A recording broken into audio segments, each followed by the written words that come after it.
On va maintenant attaquer la quatrième et dernière partie du chapitre sur les réactions redox. Pour ceci, on va commencer par évoquer un phénomène extrêmement important quand on fait de l'électrochimie, c'est l'électrolyse. En fait, ce qu'on peut constater, c'est que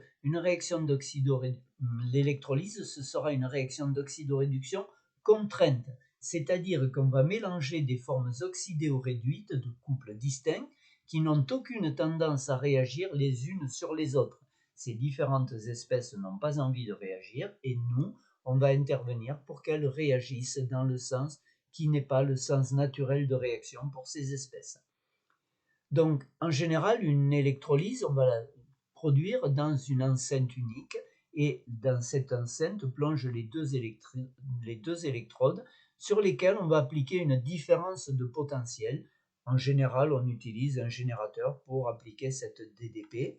Et ce qu'on peut commencer par voir, c'est qu'il est possible de faire l'électrolyse du chlorure de sodium fondu. Donc là, ça veut dire qu'il faut monter en température. Et pour cela, il faudra appliquer une différence potentielle adaptée. Donc ça n'est pas vraiment une solution aqueuse, mais lorsqu'on va mettre une différence potentielle convenable, les cations, les Na+, vont aller les Na+ vont aller du côté de la cathode, les Cl- vont aller du côté de l'anode, les Cl- vont donner leur électron et devenir Cl2, c'est-à-dire que Cl- sera oxydé en Cl2, et que de l'autre côté, le Na+ va recevoir l'électron qui lui permet de passer à l'état de Na, sera donc oxydé. Donc bien entendu, la différence potentielle adaptée devra être suffisante pour combler la différence de potentiel entre les deux couples Na plus Na et Cl2 Cl-. Ici, maintenant, ce que l'on va voir, c'est une solution. Donc, c'est bien ce que je vous ai mentionné. La réaction, le Na+ va recevoir un électron pour donner Na qui va se poser. Le potentiel, c'est E1.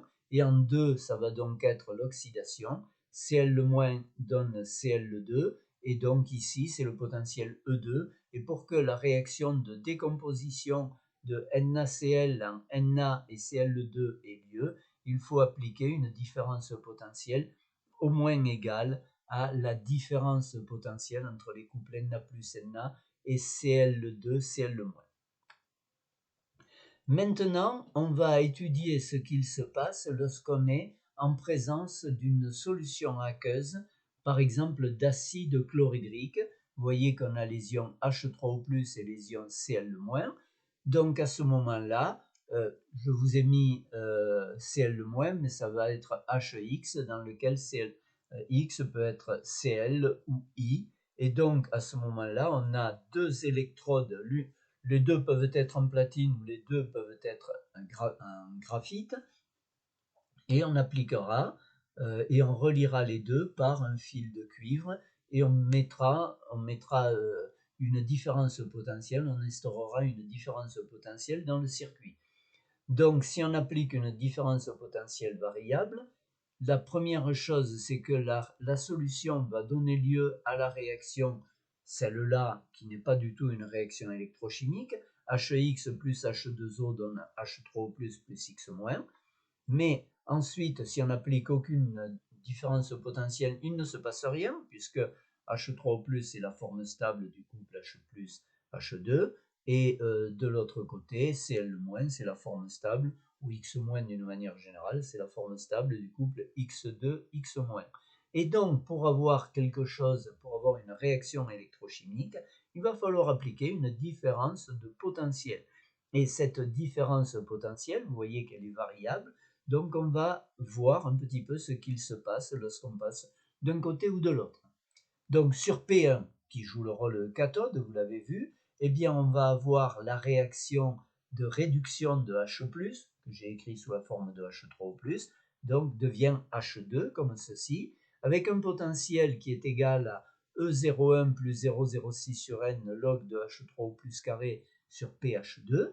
Et sur P2 qui va jouer le rôle d'anode, eh bien je vais avoir la réaction 6H2O donne O2 plus 4H3O+, plus 4 électrons. Cette fois-ci, c'est donc une réaction d'oxydation. L'oxygène passe de l'état -2 dans H2O à l'état 0 dans O2. Et donc ici, le potentiel, c'est E2 égale E02 plus 0,06 sur n, log de 0,06 sur 4, j'aurais dû écrire log de P de O2 sur H3O+, à la puissance 4. Ou bien alors, ça va être 2x- donne x2 plus 2 électrons, comme ceci, avec cette fois-ci E3 égale E03, c'est-à-dire E0 du couple x2x- plus 0,06 sur 2, log de PCl2 sur Cl- au carré.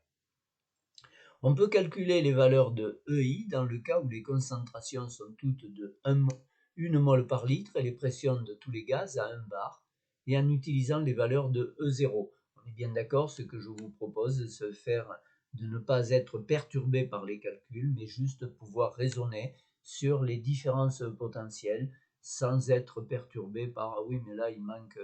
je ne sais pas calculer la concentration ». Non, je prends que des concentrations simples. E1, c'est 0 volts, H plus H2, il n'y a pas d'ambiguïté. Pour E2, la réaction d'oxydation de l'oxygène de l'eau, eh bien c'est 1,23. E3, c'est si X égale Cl, c'est-à-dire pour HCl, la réaction donc de réduction d'oxydation de Cl- en Cl2, il faudra utiliser le E03 égale à 1,36. Donc ça veut dire que E3 sera égal à 1,36 et ce sera 0,54 si on a I au lieu de Cl. Et donc si maintenant on met une différence potentielle de 1 volt, eh bien on ne provoquera rien du tout dans la réaction chlorée. On pourra observer la réaction de réduction de H3O+ à la cathode et l'oxydation de I- à l'anode. Vous voyez bien que I- c'est 0,54, donc E1 et E3 sont dans la phase 1 volt, il y a 0,54 volts d'écart, donc on va pouvoir ici produire du I2 et du H2, et si on est à 1,23 volts, à ce moment-là, on va avoir l'oxydation de l'eau pour les deux solutions. Et si on a 1,36 volts, alors on pourra toujours avoir la réduction de H+, mais en parallèle, on aura l'oxydation de Cl- en Cl2.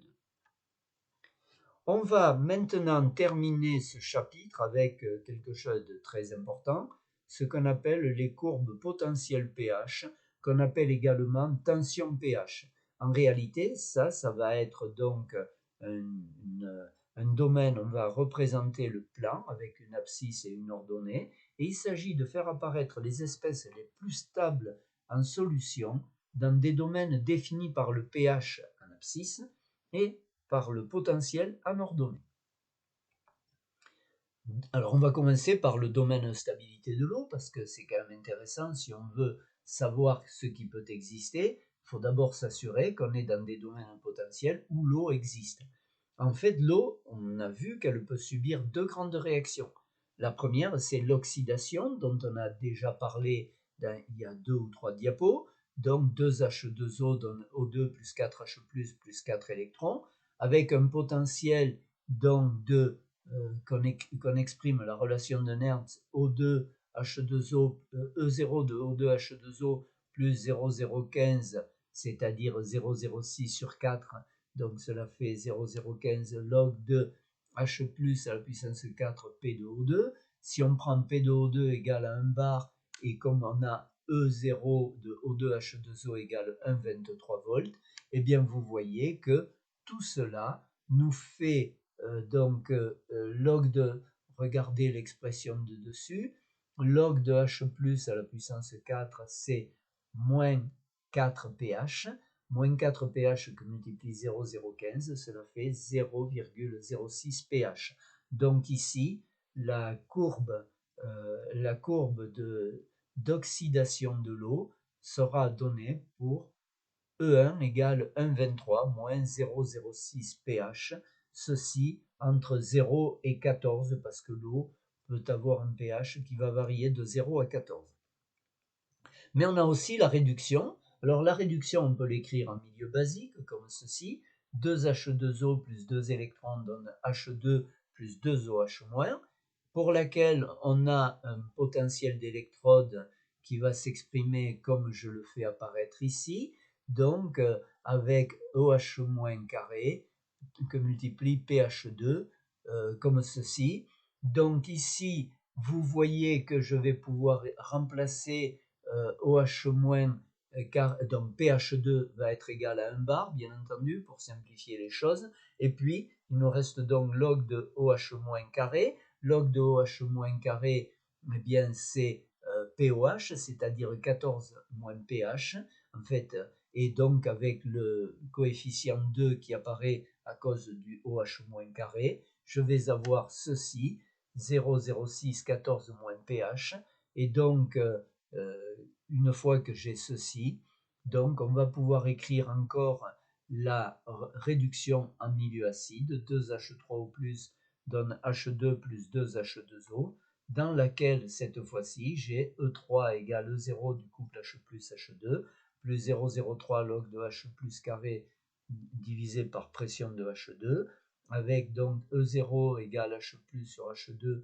E0 de H plus H2 égale 0 volt et pH2 égale 1 bar. Donc je suis rendu à E3 égale 0 moins 0,6 pH. En fait, E3 égale moins 0,06 pH. Donc en fait, l'oxydation, la partie oxydation de l'eau, la courbe de différence, la courbe frontière, c'est 1,23 moins 0,06 pH. Et pour la courbe de réduction de H+, c'est moins 0,06 pH. Eh bien, on va prendre ceci dans pour tracer les courbes correspondantes. Vous voyez que j'ai mis à pH égale 0, j'ai mis 1,23. À pH égale 14, donc j'ai enlevé 0,84, ce qui me met donc à 0,39, donc la courbe d'oxydation de l'eau, et que pour la courbe de réduction de H+, ça va être de 0 à moins 0,84, comme ceci, donc courbe 1 et courbe 2, et donc effectivement, ce que je vous dis, c'est qu'au-dessus de la courbe 1, l'eau va s'oxyder en O2, et qu'au-dessous de la courbe 2, eh bien c'est H+, qui va être réduit en H2. En réalité, ça c'est l'analyse thermodynamique, mais les réactions sont souvent très lentes et donc le domaine stabilité de l'eau va être élargi. Donc entre les deux, bien sûr, l'eau est stable, mais en fait cette zone va être élargie par le fait qu'on a de la cinétique, des réactions très lentes. On va maintenant prendre le manganèse pour faire une courbe tension pH. Eh bien, pour le manganèse, je vais considérer qu'il donne trois espèces essentiellement, et je vais donc mettre les trois étapes importantes pour ce métal. D'abord, sur un axe vertical, je vais placer les formes de l'élément par oxydation croissante. La moins oxydée sera en bas. Vous voyez, j'ai Mn, Mn2+, et MnOH2, et Mn3+, et MnOH3. Donc Mn c'est 0, Mn2+, MnOH2 c'est plus 2, Mn3+, MnOH3 c'est plus 3, comme ceci. Et donc maintenant que j'ai porté sur une même ligne les combinaisons qui ont le même nombre d'oxydations pour le Mn, eh bien on va devoir faire la distinction entre la zone où on a Mn2+, et MnOH2, et de la même manière la zone où on a Mn3+, et MnOH3, l'un étant majoritaire. Eh bien, pour chaque nombre d'oxydation, on va déterminer la valeur du pH pour laquelle on a un changement de forme majoritaire. Ici, ça va être systématiquement une précipitation. Vous voyez, Mn3+, va devenir MnOH3 qui précipite, Mn2+, va devenir MnOH2 qui précipite. Mais on aurait pu avoir, vous voyez, je vous ai pris l'exemple de ClOH, ClO-, ce moment-là, en fonction du pH, c'est une forme acido-basique qui va être prédominante, et donc on pourrait faire la même analyse. Donc ici, on va maintenant, pour faire la construction de ce diagramme, et pour qu'il soit compréhensible par tout le monde, on doit fixer une concentration totale en éléments. Et donc ici, on décide arbitrairement que la concentration de l'élément Mn sera de 0,01 mol par litre. Et donc, on va écrire la réaction MnOH3 en équilibre, la réaction de dissolution de MnOH3 nous fait Mn3+, plus 3OH-. Vous voyez que le Ks de MnOH3, c'est Mn3+, que multiplie OH- carré. Et donc, en fait, je vais pouvoir écrire que, puisque Mn3+, va être égal à 0,01 mol par litre, c'est-à-dire 10-2, je vais avoir donc avec KSE1 égale 10-36, vous voyez j'ai donc 10-36 égale 10-2 que multiplie OH- au cube, ce qui nous fait 10-34 égale OH- au cube, et donc OH- égale 10 puissance moins 11,3 mol par litre, c'est-à-dire que le pH vaut 2,7. En fait, on va dire qu'on a exclusivement du Mn3+, si le pH est inférieur à 2,7, et on aura du précipité si le pH atteint la valeur 2,7 ou bien entendu la dépasse. La séparation entre les zones d'existence de Mn3+, et de MnOH3, ça va être une droite verticale d'équation 2,7 comme ceci. De la même manière, pour MnOH2, on va faire le même calcul, sauf que cette fois-ci, le Ks, c'est 1,9 10-13. Le Mn2+, est toujours 0,01 mol par litre. Donc, tout calcul fait, on arrive cette fois-ci à un pH de 8,6. Et donc, la distinction, la différence, la séparation, la frontière entre Mn2+, et MnOH2, ça va être une verticale pour pH égale 8,6. Et donc, on va maintenant utiliser ces deux résultats pour reconstruire le graphique qu'on avait fait au départ, comme ceci. Donc, vous voyez, j'ai toujours Mn3+, et MnOH3 sur la ligne du haut, mais cette fois-ci, je sais qu'ils sont séparés à 2,7. J'ai Mn2+, et MnOH2 sur la ligne du milieu, mais je sais qu'ils sont séparés pour un pH 8,6, et dessous, j'ai Mn. Et cela me permet donc d'imaginer, on va voir combien de couples redox. Vous voyez, le premier couple redox, c'est Mn3+, Mn2+. J'ai écrit la réaction et on va la voir pour pH inférieur à 2,7. Ensuite, j'ai écrit la réaction entre MnOH3 et Mn2+. Vous voyez qui s'observera lorsque le pH est compris entre 2,7 et 8,6. Après quoi, j'aurai MnOH3, MnOH2, qui va exister quand le pH sera supérieur à 8,6. J'ai ensuite Mn2+, Mn qui va exister pour pH inférieur à 8,6 et MnOH2, Mn qui va exister pour pH supérieur à 8,6.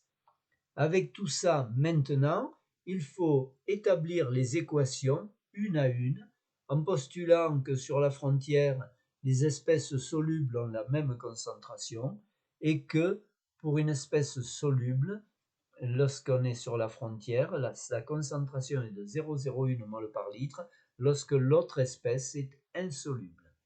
Et donc avec tout ça, bien entendu, ce que vous pouvez faire, c'est mettre un arrêt sur image et recopier toutes les formules ici, parce qu'après, eh bien, la diapo aura disparu et ça va être difficile de se rappeler, ah oui, c'était comme ça. Donc voilà, je vous propose ceci. Je commence par Mn3+, plus un électron dans Mn2+, dont on a vu que ça marchait Ça, c'était à mettre en œuvre quand le pH est inférieur à 2,7. Eh bien, j'écris donc E0 de Mn3+, Mn2+, plus 0,06 log de Mn3+, sur Mn2+. Comme ici, je suis sur une frontière et que Mn3+, et Mn2+, sont tous les deux solubles, eh bien, j'aurai 0,06 log de 1, ce qui revient à dire que E3 sera égal à E0 de Mn3+, Mn2+, c'est-à-dire 1,51 volts. C'est donc une horizontale. Le potentiel est constant. C'est une horizontale qui sera définie entre pH égale 0 et pH égale 2,7. Ensuite, eh bien, pour pH compris entre 2,7 et 8,6, je vais mettre MnOH3 plus un électron, donne Mn2 plus 3OH-. Le potentiel que j'appelle E4, ce sera E0 de MnOH3 Mn2 plus 0,06 log de 1 sur Mn2 que multiplie OH- au cube, ce qui nous fait X moins 0,18 pH. Donc ici, j'ai rassemblé tout ce que je ne connaissais pas. Et dans le 0,06 log de 1 moins 1 sur Mn de plus OH- carré, je vois que je vais avoir le OH- carré. Si je passe OH3 au plus, il va être au-dessus dans le log, dans la fraction. Dans la fraction, le H3 au plus sera au-dessus. Il sera aussi au cube. Donc ça me fait 0,06 log de H3 au plus avec d'autres choses là-dedans. Et donc le Mn de plus sera égal à 0,01 puisque c'est la seule espèce soluble. Avec tout ça, je suis rendu à une grandeur constante que je ne connais pas, moins 0,18 pH. Je peux maintenant recalculer ceci en disant, voilà, j'ai pris E0 de MnOH3 Mn2+, plus 0,06 log de Mn2+, plus 0,06 log de Ke au cube. Mais pour calculer x, je peux faire ceci de deux manières. Il faut d'abord, si je veux le calculer intégralement, je dois d'abord faire calculer le potentiel apparent du couple MnOH3-Mn2+, et ensuite développer le calcul, ou bien considérer qu'à 2,7, les courbes 3 et 4 sont confondues, ce qui va être, vous en conviendrez, beaucoup plus facile, c'est-à-dire qu'à pH égale 2,7, E4 égale E3 égale donc 1,51. Et donc, quelle que soit la façon que je vais avoir de faire mener le calcul, j'arriverai à x égale 2,01 volts. Et l'équation 4 sera donc E4 égale 2,01 moins 0,18 pH. Et vous voyez que E4 sera défini entre 2,7 et 8,6, entre pH égale 2,7 et pH égale 8,6. Je vais ensuite passer à MnOH3, MnOH2. C'est MnOH3, MnOH2. Pour cela, il faut un électron. Donc ici, je vais avoir le potentiel standard du couple MnOH3, MnOH2, plus 0,06, log de 1 sur OH-, ce qui revient à dire que c'est 0,06 pH.